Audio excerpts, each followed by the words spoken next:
বান্ধবীর বিয়েতে গিয়ে দেখি বর আমার প্রেজেন্ট বয়ফ্রেন্ড। আমার বুকটা ধক করে কেঁপে উঠল, হৃৎপিণ্ডটা থেমে গেল। আমি বাকরন্দ হয়ে দাঁড়িয়ে আছি। কাল রাতে এই মহানায়ক আমাকে বলেছে সে ট্যুরে যাচ্ছে, নেটওয়ার্কের সমস্যা থাকলে ফোন বন্ধ দেখাবে, অথচ সে সুজা বিয়ের পিড়িতে। 2 বছর 15 দিনের রিলেশন আমাদের, কত খুনসুটি আর ভালোবাসার স্মৃতি আমাদের। আমার চোখে রাফি সৎ নম্র ভদ্র ছেলে। তার চেয়ে বড় কথা, আমাকে নিয়ে ভীষণ সিরিয়াস সে, খুব কেয়ারিং ছেলে। অথচ ছেলেটা না জানিয়ে সোজা অন্য মেয়েকে বিয়ে করতে চলে এলো, অথচ আমি শব্দটুকু জানলাম না। বিয়েটা যেহেতু ঘরোয়া ভাবে, তাই সবাইকে ড্রয়িং রুমের পাশেই রুমটিতে বসানো হয়েছে। অধীর আগ্রহী নিয়ে হবু দুলাপিকে দেখতে লাগলাম। জানালার ফাঁক দিয়ে চোখ রাখতেই রাফিকে দেখলাম। অনেকগুলা ছেলের মধ্যে রাফি দবদবে সাদা পাঞ্জাবি পরে আছে। রাফি বলেছিল রাতের গাড়িতে সে চট্টগ্রামে যাচ্ছে, অথচ সেই সিরাজগঞ্জেই। ভাবলাম বন্ধুর বিয়ে তো হয়তো এসেছে। পাশে থাকা লিলিমাকে বললাম, বর কোনটা রে? লিলিমা অনিমার ছোট বোন। সে হাতের ইশারায় দেখালো রাফিকে।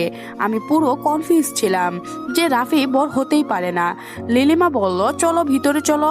আমি বললাম, আমার ওয়াশরুমে যেতে হবে, তুমি যাও, আমি পরে আসছি। ও চলে গেল। পায়ের তালাতে যেন সুপারগুলো দিয়ে লাগানো হয়েছে আমার, ওইখান থেকে সরতেই পারছি না। শরীরের সমস্ত শক্তি যেন কেউ শুষে নিল, পুরো পৃথিবীটা যেন ঘুরতে লাগলো। আমি নড়তে পারছি না। এত ভালোবাসার মানুষটা না জানিয়ে বিয়ে করতে চলে এলো, কিন্তু কেন? আজ অনিমার বিয়ে। অনিমা আমার স্কুল জীবনের বান্ধবী, খুবই ঘনিষ্ঠ বন্ধুত্ব আমাদের। অনিমার বাবাও আমার বাবার ক্লোজ ফ্রেন্ড। বাবার জব ট্রান্সফারের সাথে আমার শিফট হয়েছে ঢাকায়, তাই দেখা সাক্ষাৎ কমই হয়, তবে কথা হয় প্রতিদিন। সকালে ঘুম থেকে উঠে জানতে পারলাম অনিমাকে পাত্রপক্ষ দেখতে আসবে, পছন্দ হলেই বিয়ে। তাই আমরা যেন এখনই ঢাকা থেকে সিরাজগঞ্জ চলে আসি। বেস্ট ফ্রেন্ডের বিয়ে বলে কথা, না এসে কি পারি চলে আসলাম। ওইদিকে রাফিকে বলতে পারিনি, কারণ তার ফোন সুইচ অফ ছিল। রাফিকে দেখে মন মানছে না আমার। রাফি আমাকে ভীষণ ভালোবাসে, এমন কাজ করতেই পারে না সে। আমি পরপর কয়েকবার ফোন করলাম, কিন্তু ফোন সুইচ অফ বলল। আমি তড়িঘড়ি করে অনিমার কাছে গেলাম। ওর মুখটাতে লাজুক লাজুক ভাব ফুটে উঠেছে। আমাকে দেখেই মুখটা নিচু করলো। অন্য সময় হলে হাসি ঠাট্টায় দু কথা বলতাম হয়তো, কিন্তু এ মুহূর্তে আমার অন্তর পুরো ছাই। নিজের চোখকে ভুল প্রমাণিত করতে অধীর আগ্রহে ওকে জিজ্ঞাসা করলাম, তোর বোনের নাম কি রে? অনিমা বলল, তা তো মনে নেই, তবে বোর দেখছিস তো সিনু। আমার নাম সিনথিয়া, ও ভালোবাসে সিনু বলে ডাকে। আমার নিজের যন্ত্রণা চোখের জল লুকাতে চোরের মতো চাউনি করছে, আর ডুব দিলে অনেক কষ্টে কোনো রকম কথা বলছি। কেন, তুই দেখিসনি গর্ভবতী মানুষের মধ্যে কি তাকানো যায়? লজ্জা লাগে না বল?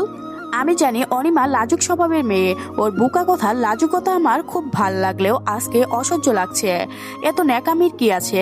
আমি বিরক্ত নিয়ে বললাম, নিজের বর্ণা দেখে রেজিস্ট্রেশন পেপার সাইন করছিস? পাগল নাকি? যাজ্ঞা, নাম কি ছেলের? ডয়ারে ছেলের বায়োডাটা রাখা আছে দেখ। আমি তড়িঘড়ি করে উঠে ডয়ার খুললাম।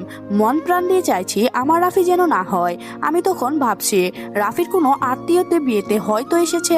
লিলিমা ছোট, ওর হয়তো বর চিনতে ভুল হয়েছে, কিন্তু আমার ধারণা ভুল প্রমাণিত হলো। ছেলের নাম রায়হান রাফি, ওর ছবিও দেওয়া। আমি বরফের মতো জমে গেলাম, সহ্য করতে পারছিলাম না। গোসল করার নাম করে ওয়াশরুমে ঘন্টাখানিক কাঁদলাম, চোখ মুখ ফুলে একাকার। রাফির কথা উনুকে বলা হয়নি, কারণ ও প্রেম ভালোবাসা পছন্দ করে না। ও জানলে আমার সাথে কথা বন্ধ করে দিত, তাই বলিনি।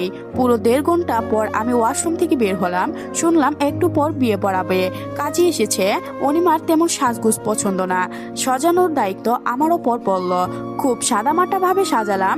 মেরুন কালারের জামদানি শাড়ি, হালকা করে লিপস্টিক আর একটু চিকন কালিতে চোখটা এঁকে দিলাম। গলায় একটা পাতলা চেইন, ডায়মন্ডের নেকলেস, সুরক্ষা চেনটাকে অবলম্বন করে আঁকড়ে ধরে আছে। বর্ষাকালটার মাঝখানে পাথরের ঝিলিক দিয়ে উঠেছে, তবুও অনিমাকে একদম পরীর মতো লাগছে। আমার ভিতরটা তখন আগুনের ধকধক করছে।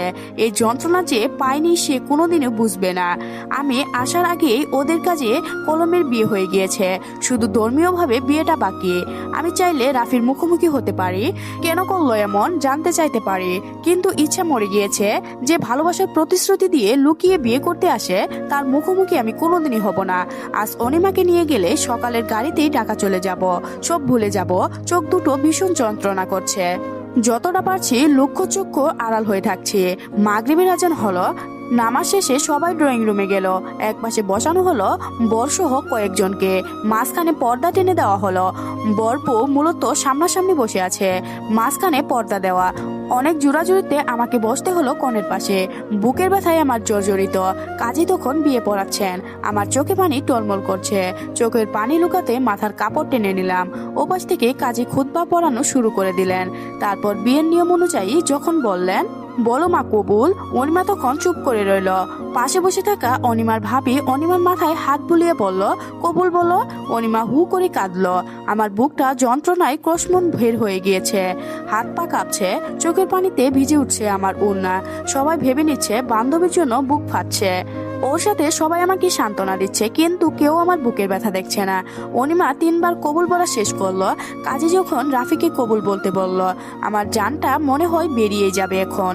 ওপাশ থেকে কাজী বলে উঠল, বলো বাবা কবুল। আমার ভালোবাসার মানুষটা পরপর 3 বার বলল, আলহামদুলিল্লাহ কবুল। আমার ভিতরটা শূন্য হয়ে গেল, হারিয়ে গেল আমার রাফি। বিষাক্ত তীর যেন আমার বুকে একের পর এক গেঁদে পড়ল। আমার বুকটা এফুর ওফুর করতে দিল। আমি চিরদিনের জন্য তাকে হারিয়ে ফেললাম। অনিমা হু হু করে কাঁদছে। ভাবি চাচি আম্মু ওকে বুঝাচ্ছে। ঠিক তখনই পর্দার ওপাশে গলা খাকির দিল। কেউ একজন বলল, বোর ওপাশে যাবে। পর্দা ঠেলে এপাশে কেউ এলো, রাফি। আমি মাথার কাপড়ে সারা মুখটা ঢেকে নিলাম। রাফিকে দেখে চাচি আম্মা চলে গেলেন। আমিও পিছিয়ে গেলাম, নিজেকে ঢেকে ফেললাম রুমের পর্দার আড়ালে।